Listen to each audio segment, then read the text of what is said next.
Hello and welcome back to yet another episode of The Trek Way. Thank you, Mr. Gray. A little bit different today. It is another review episode of Star Trek Prodigy. I apologise, I am in a hotel room at the moment, so the audio quality will not be Gray and I's usual excellent self. Gray may still sound great, I don't know. But I may sound slightly under par. Just for one off episode, next week will be normal. I'm using a Mac at the moment and got a phone for notes. It's all high tech. But we thank you for your patience. And we thank you for Gray's patience because he's already done our Extreme PC UK podcast as well. So thank you for that. Today's episode is going to be Season 1, Episode 12, or Season 1.5 as we're calling it. Let Sleeping Borg Lie. Now, straight off the bat, that's a brilliant title for an episode, Gray, and we're happy to see the Borg back, aren't we? Oh yeah, it's been nice to see him and handled properly, not stupidly like they've done some of the past. Yeah, like Voyager, when it's like every other episode or season, the Borg are back again. So no, it's nice to see the Borg come back in this respect because we saw them last in Star Trek Picard Season 1, I believe. And I don't know how I feel about that. I don't know. Anyway, that's Picard. Yeah, we don't talk about Picard unless it's Season 3. But yeah, we'll crack on with the episode as usual. Gray, jump in at any point. I've got your notes here as well. I'll bring them up. I like this episode generally. I'll be honest with you. Gray gave it an 8.5 and I would say an 8.0. I enjoyed it. Not amazing, but good. Very good. And if they can keep up this kind of quality, I think it's great. Yeah. And I've said it before, but I like this show definitely much better than Lower Decks. I'm not trying to crap on Lower Decks, but overall, I like this better. Yeah. It's meant for a different audience. It's a bit more serious. The kids won't get the same humor from Lower Decks, so it kind of works in that respect. No, Gray and I both prefer this one, animated wise, yeah. Yeah. But yeah, so we'll crack on with the episode. We kick off with it initially seems like a vision, but we soon learn it's like a holodeck recreation of Gwen and Dal, and they're speaking to the diviner about this weapon that kicked off in the last episode, and that's the one that literally infects anything it gets in touch with Federation-wise, so they kind of have to keep their distance because that relay station from the last episode literally went kablooey and melted. I note here that I've got down here, Gray, that Zero was involved in this scene, but Zero is a he. I mean, it did say he. I don't know where you're. I'm not sure where you got it from or what I missed. So it was Jacob Pog. I think it was Jankum Pog that said that he, in referring to Zero, and while it clearly sounds like a woman, you can't. I mean, I guess you can't assume. I don't think it's wrong to assume because it sounded. Being an alien, she could have any voice. Exactly, man. So I thought it was a she. I apologize. Yeah, it's a he. So I'm going to have to retrain my brain to this one. But when the character says he in reference to Zero, so Zero's a dude. That's fine. Magician could be anything, to be fair. So the crew are trying to locate the weapon. So they're trying to locate the weapon everywhere, but they're really struggling. Jankum Pog, who I absolutely love this character, he literally finds a symbol on top of the protostar because they can't. This weapon's got to be hidden somewhere on the ship, but they can't find it. You don't get this, Gray, but you've got Hollow Janeway who can't find it on the ship. Her own ship, she's the sentient AI, she can't find it. It's well and truly hidden. She says she can't find it. So the guys literally go and hunt for it in person, and it's only randomly Jankum Pog finds a symbol on the floor that he doesn't recognise. Gwen recognises it. It's from her culture, her language, and she uses this. I still don't know what it is, Gray. That thing, that metal thing that responds to her It's biology almost like a kind of like a changeling, except that it's for a piece of metal. It only changes this to solid forms of one type or another. It's not alive. It's like thought, isn't it? That kind of manifests. Yeah, she's kind of thinking of the type of weapon she wants in it. Yeah. I guess it manifests into the weapons that she's used to, or that it knows in its own memory, if you want to call it that. It's got some kind of memory, obviously. Yeah. So it's remembering those things. Now remember that the father, the diviner, her father, and I guess her too, come from the future. So the technology is ahead of. We don't know how far ahead this technology is, but just for the simple reason that they can't even find this thing through normal means, it tells you right there. So that's why they have to go start searching. Yeah. So when she sees the little pink symbol on the ground, her there's a name for it and I'm forgetting it, but reacts to the symbol and all of a sudden turns into a key. Which convenient. Is pretty cool. I like that. Convenient. You know? Yeah, and then she just opens it up and all of a sudden the floor moves and almost looks like opening up a box or one of those Pandora's box. Yeah. They find a secret room conveniently enough. Like, sorry, Hollow Janeway, you don't know the inside and outside of your ship, really? Right. But for whatever reason, it was hidden. It's from the fact it's from the future, Gray. I get it. I'm not really going to argue too much with that. Obviously, the diviner must have changed it, or I mean, he's the one that hid it, or somebody in his ilk did it. So I guess they had the technology to figure out where they wanted to put it, and I guess they hollowed out underneath, stuck it in some cranny. Some cranny, yeah, for sure.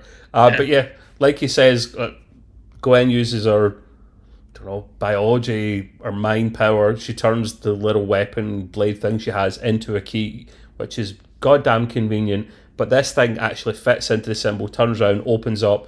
They go into this creepy looking place, and if you saw the let's call it a virus, because that's essentially what it is from the last episode, it kind of looks a bit like a virus manifested in some like realistic form. Yeah, it's almost like they took some of those pictures that you see of viruses under microscopes. Yeah. And kind of just used that and built the whatever. Yeah. Out of it. Well, it just looks menacing and very virus-like, and it's just sitting there, and we'll get to that point because it kind of knows how to protect itself. Gray notes here, and I don't know how I feel about this. Gray, you want to tell us about your man Jankum Pog? I'm not as fond of the character Pog as I am of the rest of the crew. I think he's very over dramatic. I don't mind being dramatic. That's kind of what it is. But then I try to remind myself sometimes that it's a bit formulaic because it's meant for kids or or late teens or whatever. But even so, it gets a little annoying when he's just totally like over dramatic every scene he has, and he talks in the third person a lot, which is really annoying. I mean, I get it, but I'm getting really tired of this third person stuff. I'm like, Pog thinks, Jacob thinks that. I'm like, oh god. So I'm sitting there thinking, like, well, maybe the character will evolve and he'll get out of this annoying attitude. Yes, so far he ain't. So that ain't changing, Gray.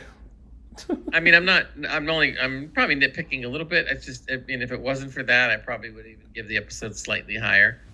But he gets on my nerves every so often. It's just like, all right, I mean, come on already. And it's just a little too much. That's all. Fair enough. Like, I understand where you're coming from. It's not everyone's cup of tea. But anyway, we hear one of the ship's alarms go off. The view screen hits. It's a bloody Borg cube, and I've noted here, hell yes. Like, every time in the music that comes on, the very eerie-esque Borg type, you're going to get assimilated and die type music comes on, which we all love. This I'm going to have to like add to this point in a moment, Gray. The Borg cube is dormant. We've seen this before. They're having a siesta. They must be Spanish, these Borg, because they're always having a bloody sleep. Hollow Jamie tells them to run away, like very stressing this point, get away, because she knows she's got all the memories of real Janeway. She knows what's happened. She knows they have to get away. otherwise they're going to get assimilated. The crew don't listen, of course they don't, otherwise we wouldn't have an episode. And because they realise that, or think that the Borg can disarm this weapon, this virus on board that's literally decimating anything it gets in touch with for Starfleet or Federation. Now, grey notes here. It is great seeing the Borg and acting more like the Borg. We love. You love the musical soundtrack. So did I, Gray. It's the kind of the score makes an episode or a movie just as much as the visuals, because every time the Borg come on, they put on the relevant music to think, shit, here are the ultimate bad guys of the Federation, basically, and we could lose at any point. And the same thing happened when this episode came on. So you were a happy boy, safe to say. Oh yeah, I mean, I think the music from the theme music all the way through all kinds of the whole soundtrack through every episode is definitely of a high quality. So whoever's doing the music, my hat's off to them, because I think they do an excellent job. It sets the mood every time it needs to, and properly, and they do a really good job. Really do. Yeah. I'm very happy with that. And because Gray and I like the animation style of this, it's actually my favourite type of animation that I've seen yet, just because it's so... Because it's semi-realistic, yes, as opposed to cartoony. Yeah. We discussed this in last episode review, actually, and it's still relevant now because it's obviously very modern and CGI inspired the way they actually go about it. It looks so much better than Lower Decks. Lower Decks is more old school animation style. It truly is a cartoony. Yeah. Probably it's meant to be that way, because they should switch them about. Actually, these two series from how they come across. Actually, but no, safe to say we generally love animation in this show in general. So yeah, we're loving to see the Borg back. We then switch across, Gray, to, remember, we've got real Janeway and a hollow Janeway. That's how we got to separate the two of them, because it gets bloody confusing. Well, one's an admiral and one's not. One's a vice admiral, one's a bloody... Vice admiral, excuse me, you had to be technical. Right. Oh, you're damn right we got to do, man. We'll see when you get to that level. See when you get to admiral. And sorry, if you get to admiral and I call you vice admiral, Gray, you're going to be upset. That's like saying somebody who's a doctor, you don't call him a doctor. I'm a doctor. You're a nurse. No, we're not. No, what did you call me? Oh, no. So yeah, we go to real Janeway and she's at the replicator and she's drinking not coffee. She looks glum, she looks down. One of our officers says that's not coffee. No, I've been told to kick the coffee. I can't remember what she was drinking, Gray. Let's assume tea. Tea, black tea. Oh my God! Like, what's one of our channel's mottos and sayings? If you go to our channel, guys, under description about, we've got what we're about, and then Gray and I have got in total 4 quotes that we both love. One of them is mine from Janeway, and it's "There be coffee in that nebula," because that's her thing. She's coffee crazy. Yeah, I didn't see why it was necessary to take the coffee away from her. Although later she said in the same scene, she said that I think I'm going to have to talk to my doctor about this. So she said more or less. So I wonder whether if we see anything change in the future, she goes back to coffee. But I mean, come on. It's a little thing, but it's something that was associated with her. And so give her a coffee back. Stop doing this thing. Too much caffeine's bad for you. They've already got rid of alcohol in that. They've got synthahol, so she wants her... Yeah, but you know what's silly about that, though? That there's a lot of caffeine in hot tea, by the way. Not as much as coffee, man. It's only iced tea that has less caffeine. Most regular teas have as much or more than coffee. For further nutrient and medical advice, contact Dr. Gray on... number will be in the description. No, I'm a doctor, not a bricklayer. He's dead, Jim. You have a point about the coffee. She will ultimately be back on it because it's not the first time she's tried to give up coffee. I remember at one point she tries to give up coffee and she goes back on it after a while and she drinks it. She goes, She has to get some of that really good Jamaican blue. Oh man, Anybody, the Jamaican you blue. know how much that costs? Oh yes, yeah. Or the coffee for Or the or animals shit out. What's that stuff? yeah, the cat poop coffee. Yeah, I've had that. yeah, Oh you man, have. so good, so smooth. Oh yeah. Anyway, I mean, this is why we digress, but then we digress to another subject, another universe, a parallel universe. That's how far we That's right. diverge. It's all connected. But yeah, so safe to say, Jamie's not drinking coffee, and for those that haven't watched Voyager or not much of it, that is Janeway. She drinks coffee. Without coffee, she's like most of us, miserable git. And she's drinking black tea. She's not best impressed, but she's going to speak to her doctor about it. Black tea without cream. God. I mean, Yeah, that is wrong. Black coffee without cream, but yeah, black tea without coffee. Yeah. Black coffee's even worse. Ugh, I have to put cream in it No, all the no time. black coffee, mate. Black coffee. I'm sorry. Yeah. Don't disguise the taste of coffee. Anyway, stop it. I want a cup of coffee. I'm going to have to go down to the store and get some coffee. Stop. And then you won't be able to go to sleep, and you'll blame it on me. Yeah. So yeah, because this is coffee buried. back So the on diviner's slowly waking up. back on the ship, the real ship. We still haven't figured out the name of this bloody ship. I'm going to have to do it because it's going to annoy me. We'll Jamie's real ship that looks like the Dauntless, but it's not the Dauntless, but it's the real ship because it's the real Janeway. Remember they have the diviner on board. They saw him floating in space in the last episode in hibernation. He had his suit on. They thought he was dead, but they beamed him up. Turns out he was just alive and no more. He is at this stage slowly starting to wake up. And we've got so we have a couple of characters here that we hear a little bit more of on Will Janeway's ship, right? Which we'll find out the name of and come back to you. And it's one of the officers is talking to Janeway about how to try and wake him up.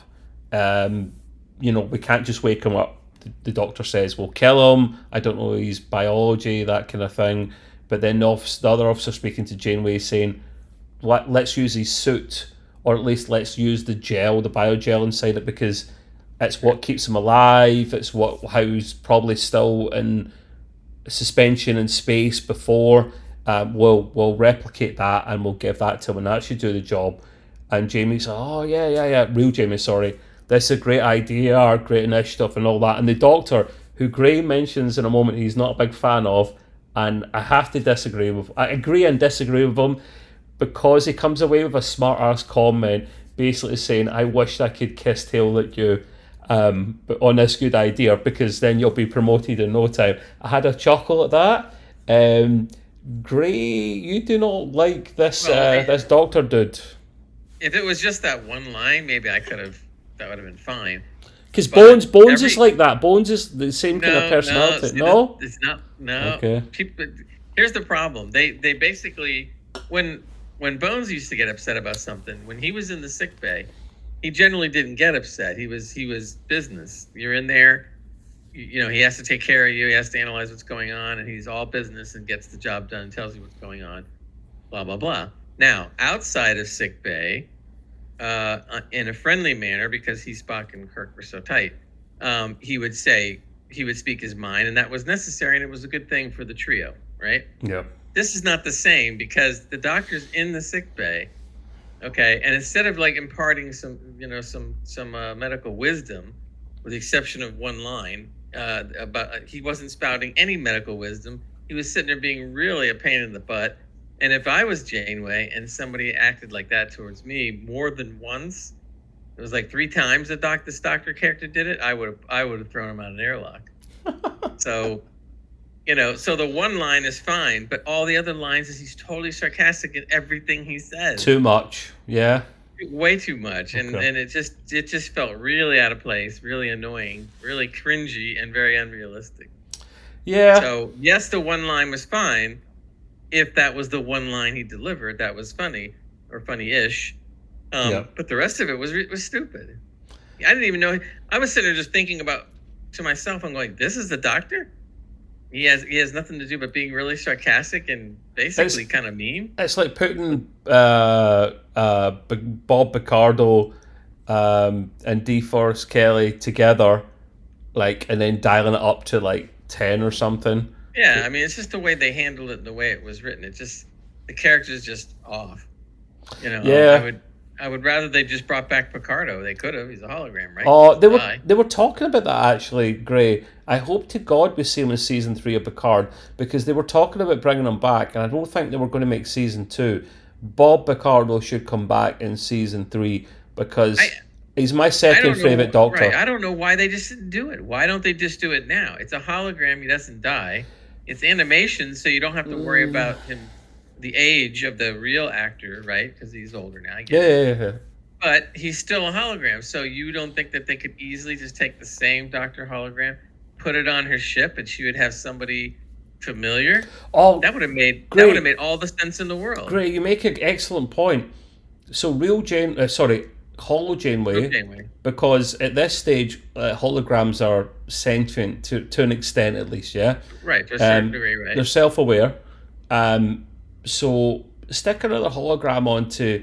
I mean, she could be a doctor, yes, of course she could, and she probably's got that programming in her. But see if you put a medical program on as well with Bob Picardo, and those two could be pals and company. Oh, that would be brilliant. I love Bob. But what I'm saying is, if you're not going to do that, okay, then you need to put her on the real Janeway ship.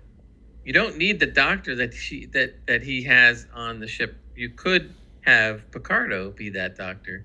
On the ship, yes. That makes way more sense than the doctor they have right now on Vice Admiral Janeway's ship. They should have just brought Picardo back, used his voice, and say, "It's been great knowing you all these years. I'm still here. You know, thanks for installing me on your ship." The original Gray. Something nice like, why would I pick anybody else? The original Gray, not the Mark 1 medical hologram. Yeah, it would just be an upgraded version, but it would still look the same. With he's the Picardo traits, the same save file. They uploaded the same doc, not a replica or a template. You know. Oh, it'd be the same one that was on Voyager, maybe upgraded some. With a wife. Look the same. Yeah. You know. So but of course they don't think of these things, and I'm sitting there going, "How could you not think of these things? That would have been so normal." We need the doc back, man. I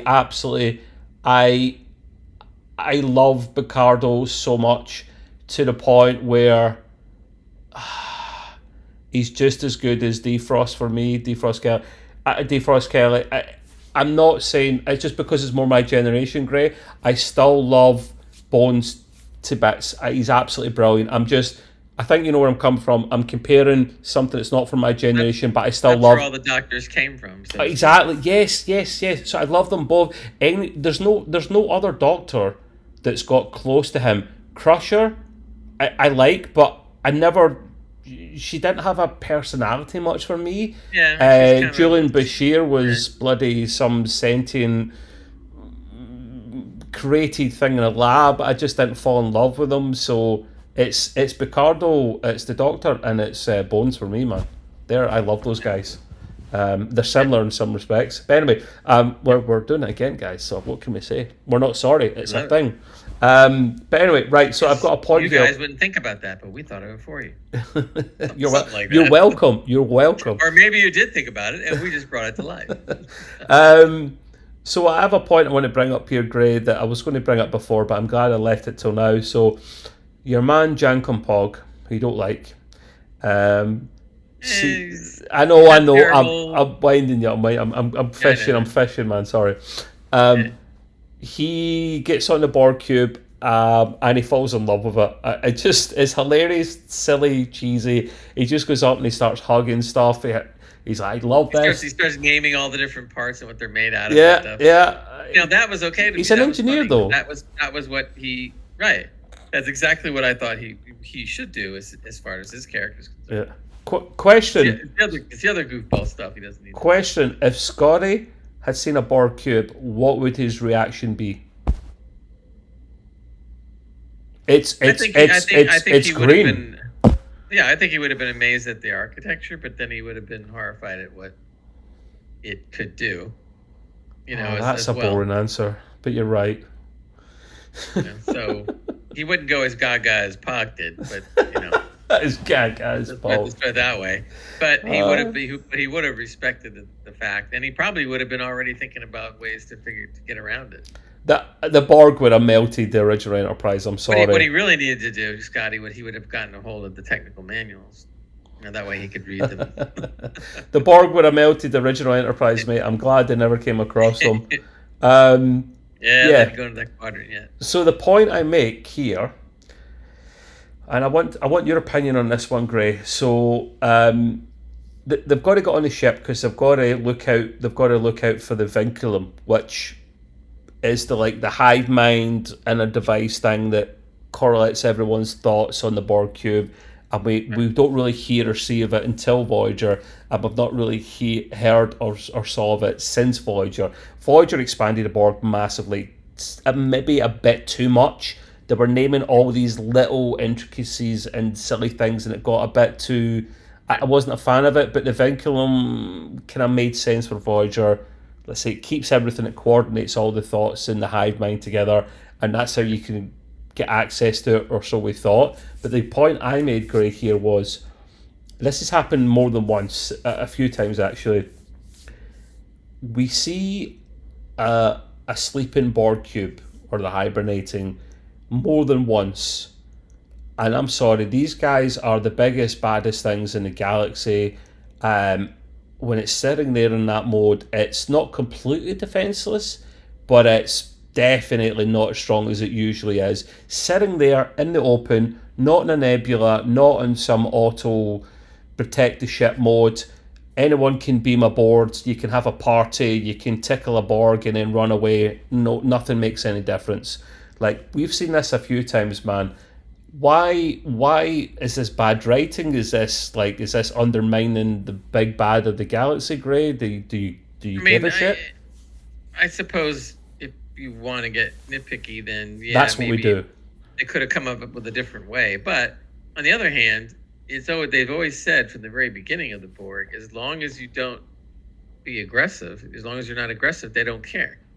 Now, if the protostar had pulled up and freaked out and started firing, yeah, that would have been all over. But it didn't right away, and then of course Janeway knew what was going on. So in relation to that, you can't really say, even if they've used it more than once, you can't really say it's not impossible because, again, as long as you're not aggressive, the Borg doesn't really care. That's probably true. That's one of the weird things, but cool things about the Borg. You can beam on their ship anytime you want. You'd probably be freaking insane to do it, but you could technically and walk around and just don't rock the boat. But why? Why is the shields not up when they're doing this? No, I think what it is the Borg doesn't really care. It's like you're the lowest form to them. They don't give a crap about you. So as far as they're concerned, as long as you're not making any aggressive moves, they're not worried about you, because as soon as you look the wrong way at a bug or something and step on it, they're gonna go aggressive, and then all of a sudden you're done. Are you trying to say we're insects to the Borg, Gray? How rude. No, but you know what I'm saying. We kind of are. That's their thing. That's their one shtick. They don't care about you whatsoever, unless you show some kind of aggression, and then they care enough to stimulate you or whatever they're going to do. The experts in this were the Hansons, 7 and 9's parents, that were on the Raven for several months, following the Borg cube. They're harmless until they're not harmless, and they're simulated, and game over. No, you're right, Gray. I think that's a good point. I'm glad you brought it up, and I'm glad this is why we have the man on the show. He makes things sensible. Yeah, we put our great Trek minds together. That's it, and together they are a very lethal weapon. That is a very good point, Gray. It gets to the point where they just don't give a shit. It's almost like that's like the ants coming up, rising up, and taking me out. It's not going to happen. What's the point in raising shields? I think at this whole time, it's obviously got some form of automation and defense, because if a ship come rocking in at red alert, it might start doing something and defending itself and waking everyone up. So that's literally how big their ego is. They just sit there and chill. They don't need to hide. That answers that one. Really, nothing's really been able to rip them apart except for species 486. 8472. Yeah, I mean, so they never really cared. Yeah, true. Then they shit themselves when they came but I over. did love when you don't see them much anymore. But I did love when they introduced that species because we were sitting there going like, the Borg's relatively invincible, and these things come out of nowhere and start Like, carving hold my Borg up. beer. And I'm like, what? That was Hold cool. on. That was cool, Gray. When they came about, it was like that you could hear the panic in their voices. Like, we've never seen Borg shit before, but we have now. And we can smell it. It was a bit of good writing back then too when they came up with the species because they handled it quite right as to how that whole thing went down. Yeah.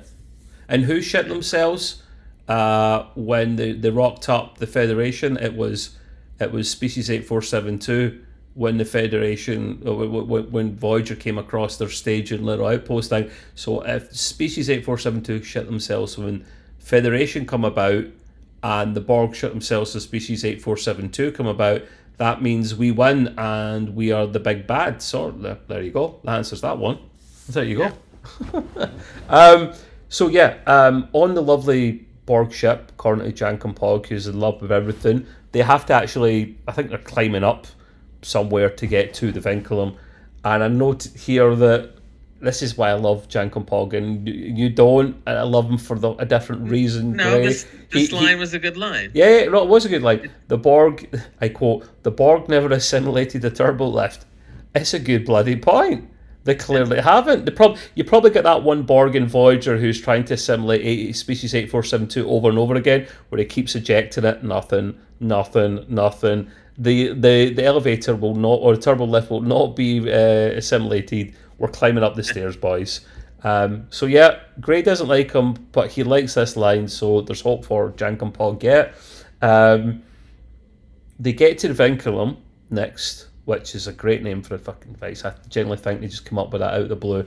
But they get to the vinculum, they have to plug into the collective to get the answers they seek, because Jankum Pog is looking for an interface first of all, and then he's like, a keyboard will do, and I'm like, yes, that's us PC gamers unite. He's a PC gamer, safe to say, Jankum Pog Gray, yeah. He says even a joystick will work.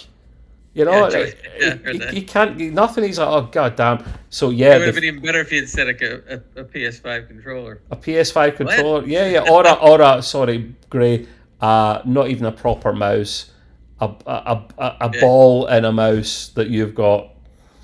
By the way, just as a minor little throwback, going back in the episode at the beginning, when they were looking through the whole ship for the virus or whatever. Pog does say something that was interesting. He's going like he's reading off everything he's detecting and seeing. Yeah. And one thing he said was transparent aluminum, which of course was mentioned first back in Star Trek 4. Yeah.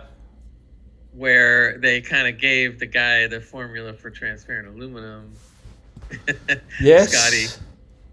And Very so I thought point. when they said that, it was just a quick name drop, but I picked up on it right away. Transparent aluminum. You didn't note this. You did not note this down, Gray, but I'm glad you remembered it off the bat, because that's a good bloody line. Yeah, transparent aluminium, as we would say. But see, saying it that way, the British way, this sounds weird because it wasn't how it was originally said. So let's go for transparent aluminum this one time. It was Scotsman that said transparent aluminum.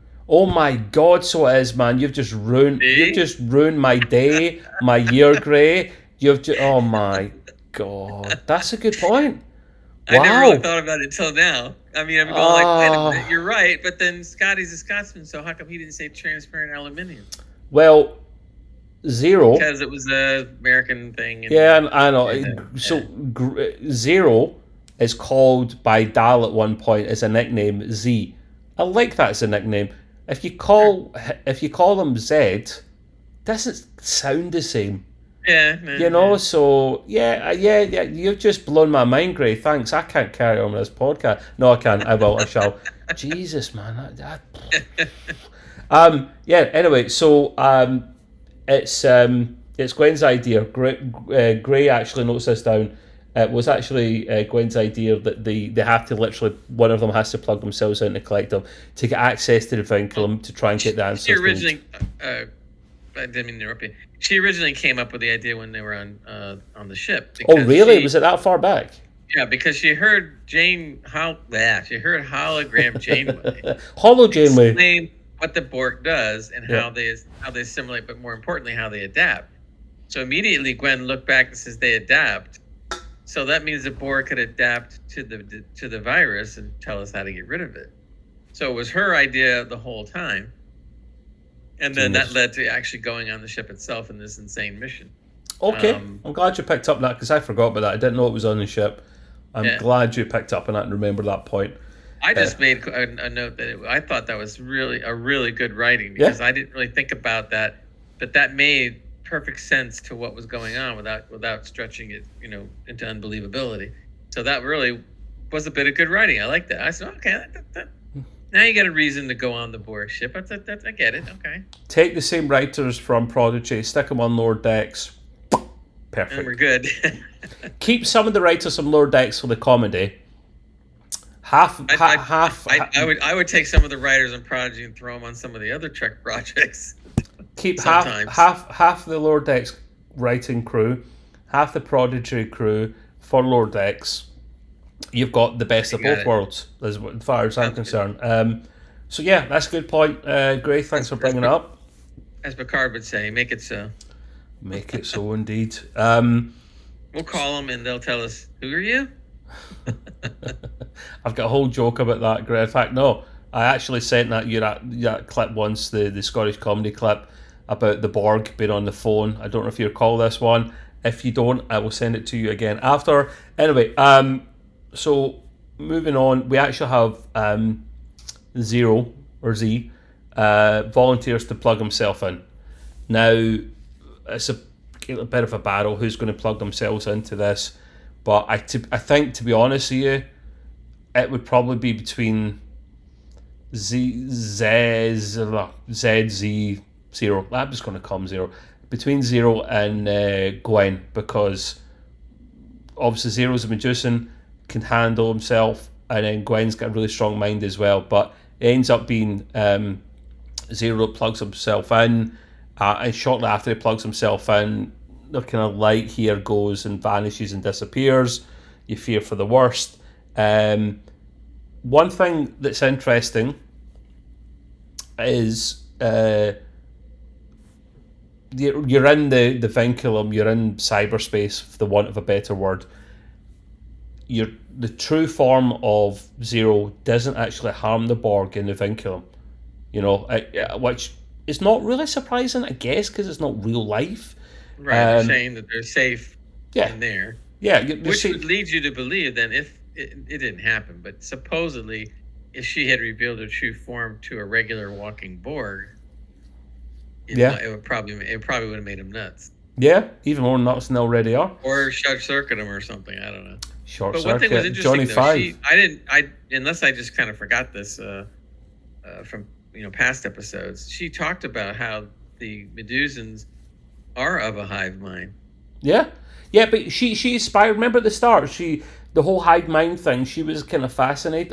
He was fascinated by it, and he was really interested in this same thing for the exact same reason you just mentioned there.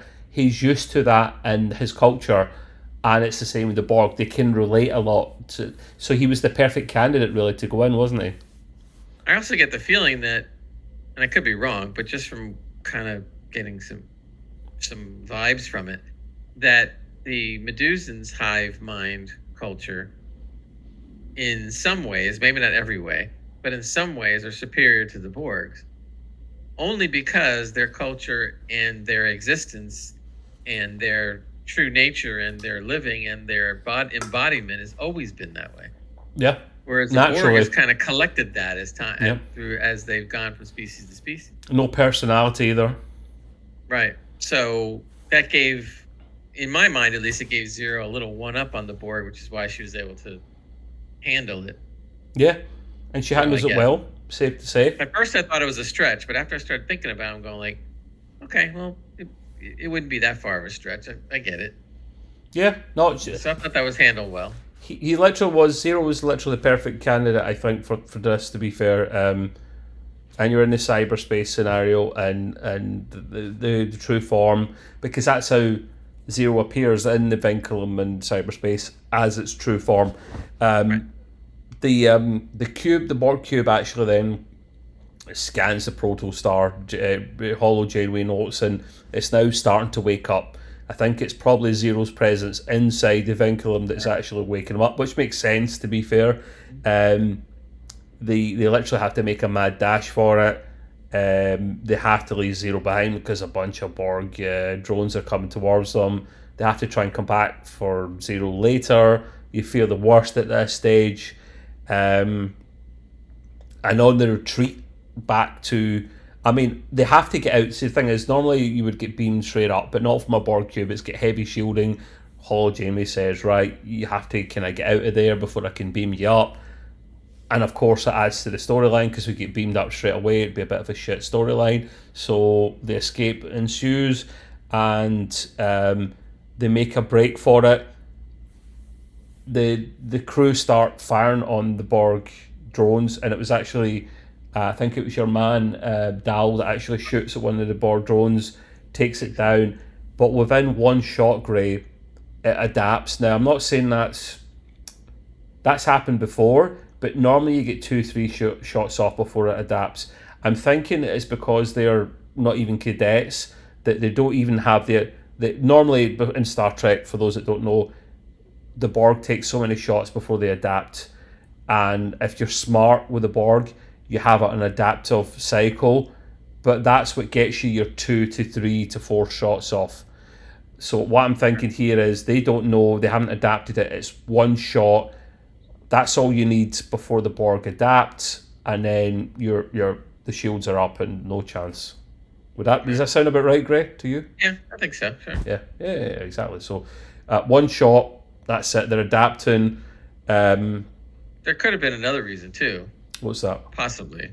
What do you think? Well, again, now I'm going to nitpick a little bit, but think about this. We're allowed to.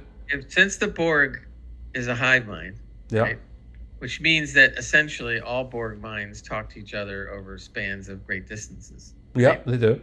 Okay, so the Borg already know about the Federation, right? Hence so one the shot first again. shot that the phaser took one down, should never have happened. Never ever should have happened, because the Borg already knows the Federation, already knows the phaser technology, and they shouldn't have even taken one Borg down. So that was writing that. I'm not saying it's but they should have looked that one up. That to me is a mistake. And when I saw the first Borg go down, I thought to myself, why? Why would they go down? The Borg's already familiar with the Federation. There is no reason for the Borg to go down. Period. Yeah. We'll let them off with the one shot, I think, for storytelling purposes, and it's acceptable. Any more than that wouldn't have made sense. Right. But let's say Janeway and her crew, and back in the day, they'd get a few shots off. So would Picard and his crew, because they knew how to handle them to an extent. But you can't ultimately. They will adapt sooner rather than later. Sure. It's their shtick. It's their thing. So they have to go old school, Worf style, as I've noted here. Gwen literally gets the weapon thing that she's got. It all kind of morphs into some kind of similar-ish looking backlit type weapon, and she goes all Klingon on her arses, which is brilliant. I just thought of Worf right away. I wonder how Worf and Gwen would get on. Probably pretty well. She's literally hacking them up, slicing them up. But she can't take on all of them, and she kind of struggles. The Borg then unfortunately captured Jankom and Dal, but this is purely because Gwen she can get away, because a platform kind of gives way a little bit and she's struggling. Dal saves the day, releases the platform so she can get away, but it's at the expense of Jankom and Dal getting captured. That didn't make a hell of a lot of sense to me, but I mean, Gwen's probably the best person to save them. You noticed here, you mentioned here, Gray, and I have to agree with you, but I think I know the answer why. You didn't like the fact that they kept firing their phasers, even though they saw that it didn't work. Yeah, you weren't a fan of that. But I think I know why. It's because they're kids and they don't know. They're a bit I scared knew and you they're were gonna just... say that. As soon as you thought of it, I started thinking of it. They're kids, and they just like, yeah, you know. Yeah, but you know what? For being kids, though, what's the name of the big, Rock. Rock. Right? R-O-K. Rock. Yeah. Yeah. She pretty much realized it right away because she goes over there and Barging them slams off. into one right over the side. She plays American football clearly, or like ice hockey or something great, because she just goes doink, 2 or 3 of them off the edge. And this is what I was saying before, that you see a little bit of this series, but she's freaking strong. Yeah. And I think she's a lot stronger than even what you've been seeing so far. She could have easily thrown all the Borgs off, all by herself, you know, and stuff. But she's not. She's learning to be more. She's young. She's a youngster. Yeah. Right. Exactly. But she was just like, that was great. I was love to see it. Just bam, just knocks 1 or 2 of them right over the edge. Like, it was literally like an ice hockey check. If you ever played ice hockey or watched somebody just go check, boom, smash into the side. I've been close enough to the glass to feel them when they hit it. Yeah. Boom. Like, they felt nothing but from the infinite fall from the Borg cube. So yeah, we liked that.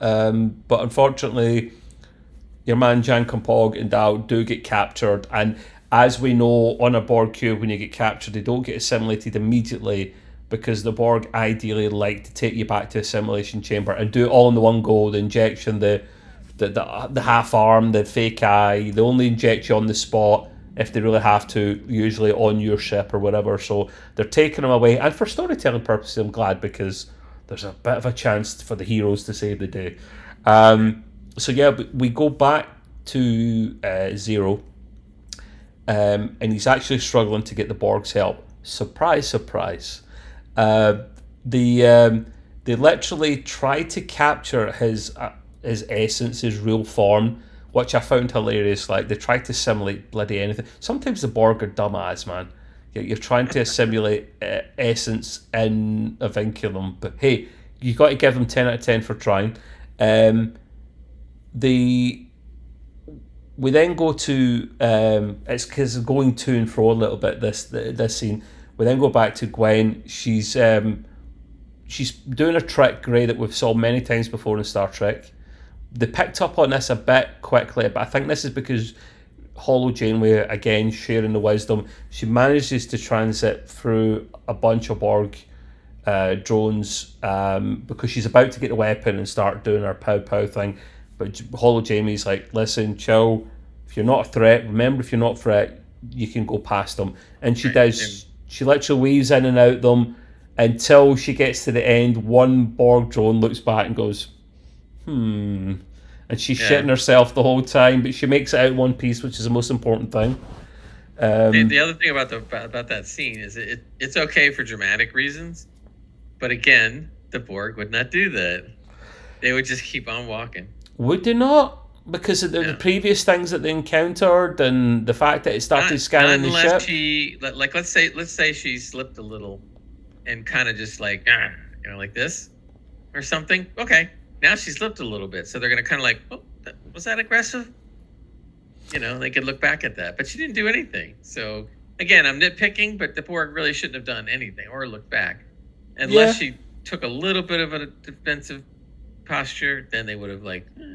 All I could think of is because at this stage the Borg cube had already scanned the protostar, so maybe they were slightly on edge. But you're kind of right. If you're going on a theory of they shouldn't bother you unless a threat, what she wasn't, then yeah.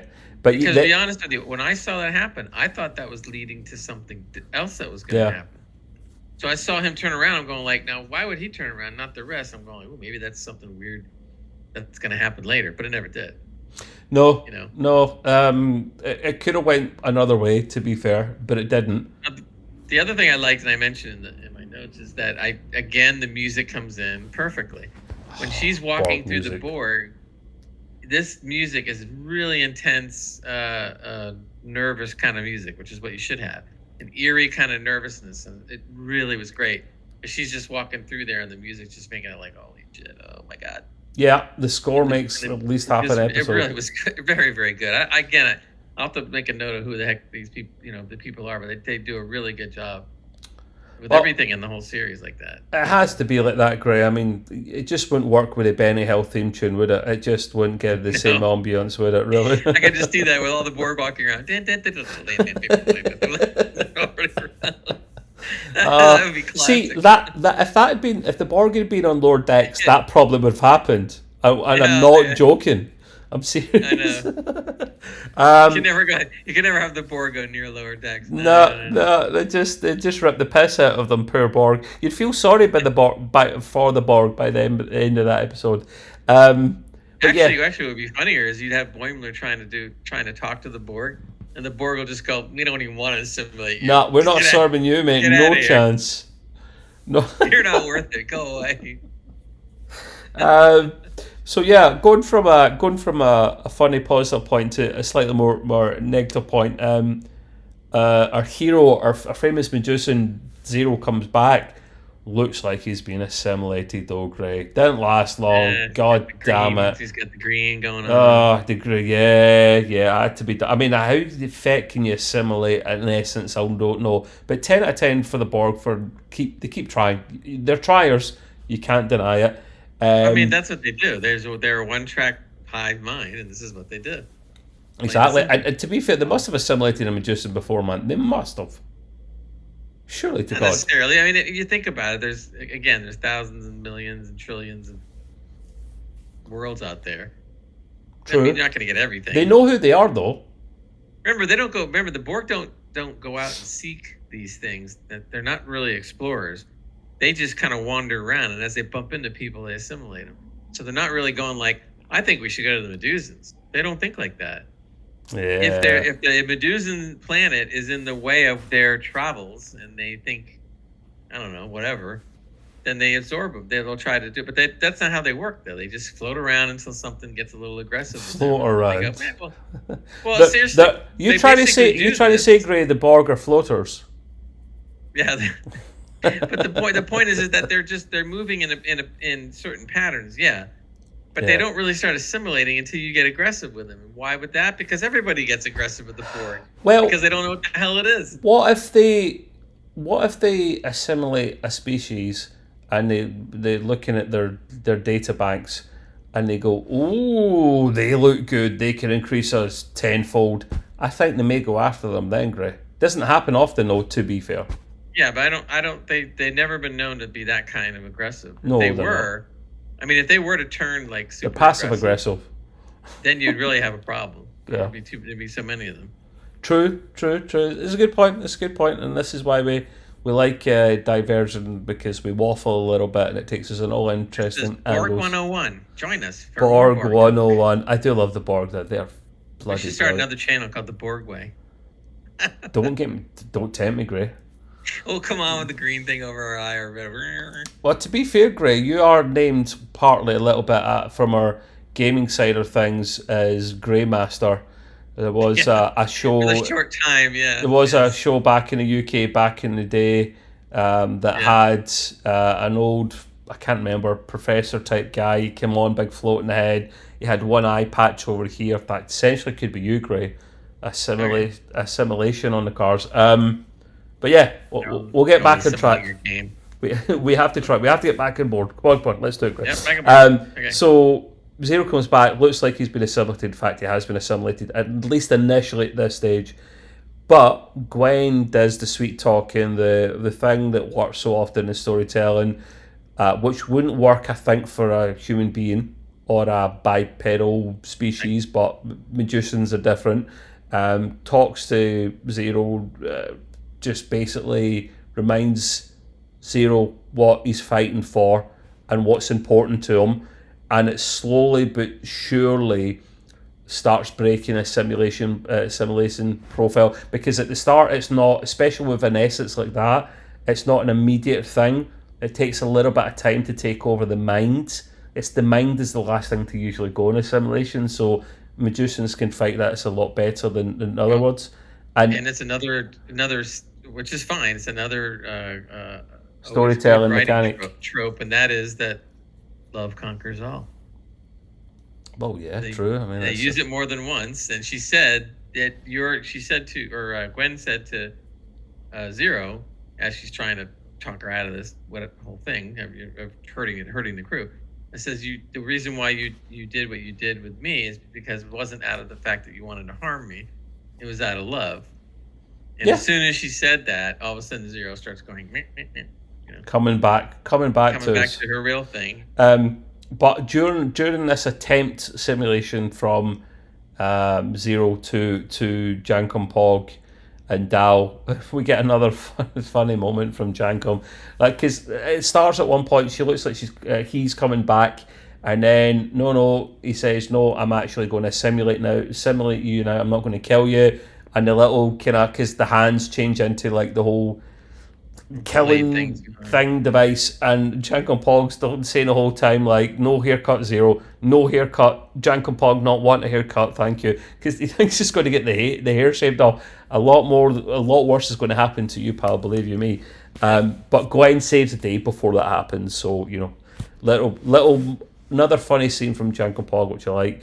And then as we're kind of getting towards the kind of end of the episode there, Zero manages to finally break free thanks to the love and the real collective and the blah blah, the lovey-dovey crap, and it's family stuff. It's necessary for the storytelling plot. We get this. But it's good. Many times as I see it, it's still good. As long as it's done properly, yeah.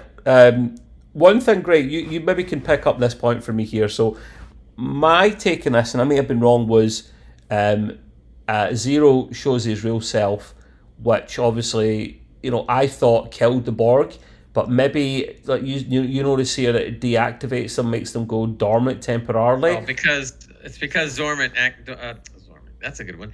Zero actually said it in the show. She tells the crew that I've made them dormant. It's not going to last long.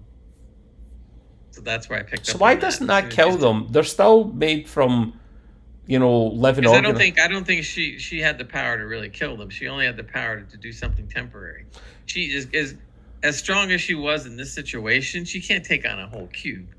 But she doesn't kill anyone that sees her. It makes them go nuts, which can lead to death. But what would that do to a Borg? You would think that we don't know, because she wasn't going to reveal herself and risk hurting everyone else. So she didn't reveal herself. She just a burst of energy or something. No. What happened was, when she had connected to the hive mind, for better or for worse at the time. When she was broken free of this, or she broke herself free of this, she was still connected to the hive mind. So what she did is she just sent out like an order to the hive, to the cube. That was it. And said, look, you know, go to sleep. But she knew that wasn't going to last. That's all she could manage to do, and they got to get the hell off the ship before they really do wake up. And so she sent them all dormant for a short time, and they all hightailed it to the ship. Yeah, so that's what that was about. I kind of wish she had shown her. He had shown his true self, because I would like to. I would have been curious. What would happen? Yeah, what happened? Did they go nuts, or maybe not, because they're so? Personally, what I would have liked to see, like you say, if she had revealed herself, you know, not in front of her crew, so they don't go nuts. But if she did reveal herself, and I would love to see the Borg just like fry, and then all of a sudden it starts going through every single mind in the cube, right? And then they run to the ship because the freaking cube's going to blow up. Mm-hmm. Yeah. Because of what she did. That would have been cool.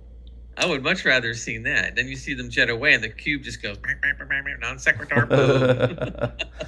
So we're going with Zero as a she then. I keep trying to fight myself. I know. Maybe we should. I can't help it, but the voice is like that. We got to find out whether you're right or not. No, Jankum Pog definitely says he, but I mean, maybe she sounds like a she, so I'd maybe just give in and bloody say she. Again, to us, it doesn't really matter. We're only doing that because of the way apologies for people that are offended by such a thing. Right, we're trained to, when you hear that voice, you're thinking, oh, female.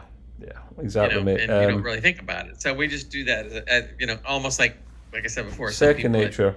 Hear a cat, automatically think a cat has got to be female, or a dog has got to be a male. It's not. No, that's you, Gray, thinking a cat automatically is female. I don't know. Yeah, whatever. I'm just saying. People I know. Own a cat or whatever. Always think about Anyhow, right. So we're kind of getting to the wrap up stage. The crew do manage to escape, thankfully. No warping away or proto star jumping or whatever the hell it's bloody called. They just disappear. Hollow Janeway on the scene mentions a little funny line, which makes a lot of sense. She says, "I've had enough Borg for 2 lifetimes."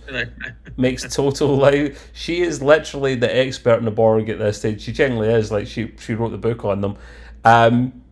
It turns out, Gray, as we're wrapping up here, that the weapon, the construct weapon, as I've now known it to be called, conveniently, for storytelling purposes, of course, cannot be removed or destroyed according to the Borg. So the Borg have managed to give this information to Zero in the time that we haven't seen them. Very convenient. They were never going to help Zero anyway, but they divulged this, and of course, for storytelling purposes, it can't be removed. They'll have to find another way around it, which is fine because it would have been a bit of a crap story otherwise. This is truly future tech, and we don't know how far in the future this future tech is. Yeah. Then I guess it's something we can accept. Yeah. For now. For now, exactly. Yeah.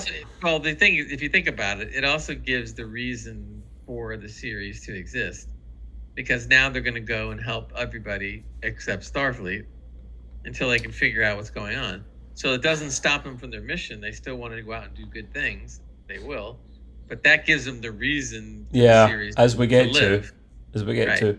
I would assume someday. I don't know. Let's just say the series runs 3 or 4 years or whatever, that the last episode would be they figure it out and they can get to Starfleet finally. I've got one better for you. I generally think they will make contact and defeat the virus by the end of the season so they can move on to a different story. Because they're spinning it out too long then, Gray, I think. If you think about it, though, it's kind of, and I don't know if they did this on purpose, but it's very much of what Voyager did, because Voyager was an accidental thrown into the Delta Quadrant and far away, and that set the premise up for their whole story to eventually get back home. But on their way back home, they did what? They did good things. Janeway's not going to chase them for bloody 3, 4, 5 seasons. No, she's not. But what I'm saying is that the story is similar-ish in some ways. Yeah. Prodigy. Yeah. There's a reason why they can't go to. In other words, Voyager couldn't get back to Starfleet right away because they knew how far away they were and it would take time. In this instance, they can't get to Starfleet even though they're right there, which is almost the same thing. Yeah. So they have to wait. How long do they have to wait? Nobody knows. And they'll have to probably try and evade Janeway for a while, even though they don't want to, real Janeway, because of what would happen. So it's a bloody really good story mechanic. Well, I think so too, because we don't know the whole wrinkle with the father, the diviner. So. Remember, now that he's awake, he could sit there and give them a load of BS. So. And then Janeway is going to believe him. Well. We'll get to that. We'll get to that actual point right now, Gray, because I do note this down for the last point, wrapping up the episode, that they realise obviously the crew, you can't go near Starfleet until the weapon's removed, but it won't be anytime soon. So they hear a distress signal on board, and someone's needing help. So they do the best thing they can is go and help them. They can't go to Starfleet anytime soon, so they'll at least do a Starfleet type thing. They'll go and help these guys out in distress until they can get rid of this weapon.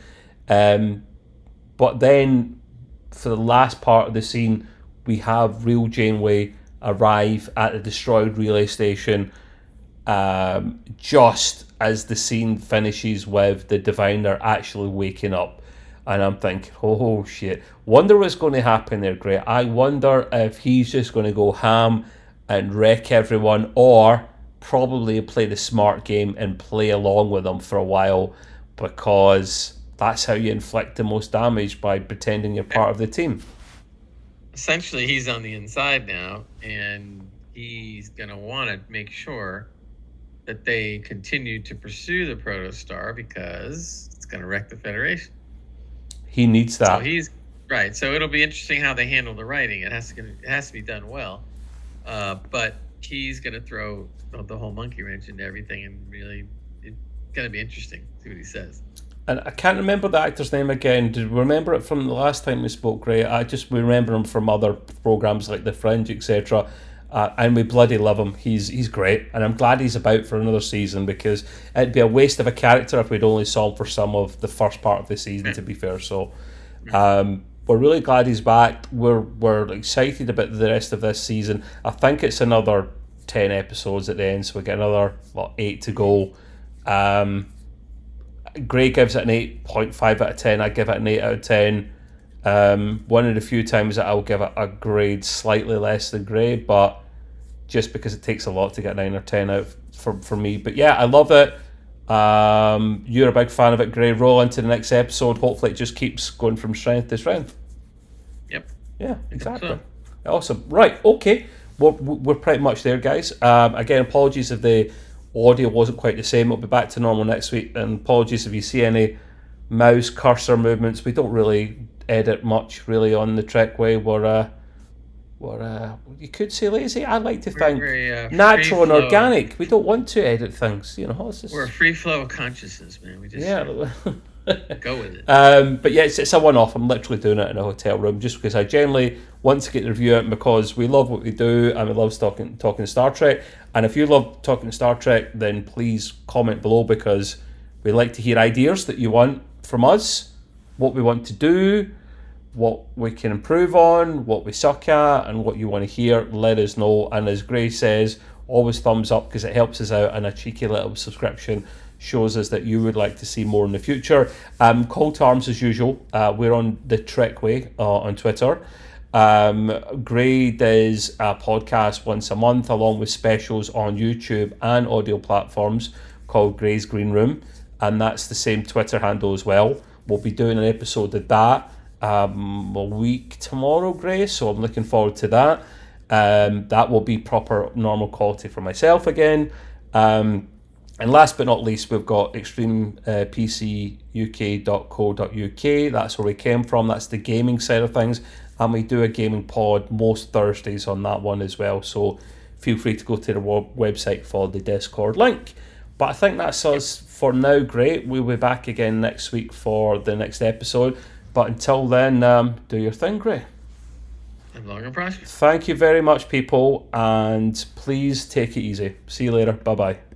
Bye.